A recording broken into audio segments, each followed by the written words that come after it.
Ради Хабиров вручил орден генерала Шаймуратова дочери героя-партизана Николая Киселева, уроженца нашей республики. В 1942 году на территории Минской области в Беларуси он вывел за линию фронта и спас жизнь 218 евреев из Долгиновского гетто. В годы Великой Отечественной войны Николая Киселева представили к званию Героя Советского Союза.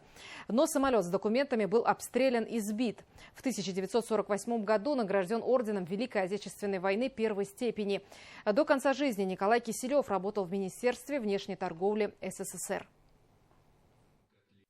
Для меня большая честь, уважаемая Татьяна Николаевна, передать вам, вашей семье, орден генерала Шаймуратова, которым мы вручаем Николаю Яковлевичу посмертно, чтобы вы хранили.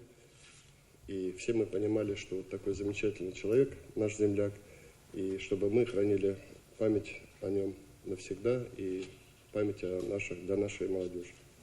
Это первый визит в республику. Я, конечно, благодарна очень руководству республики за предоставленную возможность, потому что очень важно побывать на родине, в месте, где родился отец, подпитаться этой энергетикой, осознать вообще, где он жил, как он рос. Это очень важно.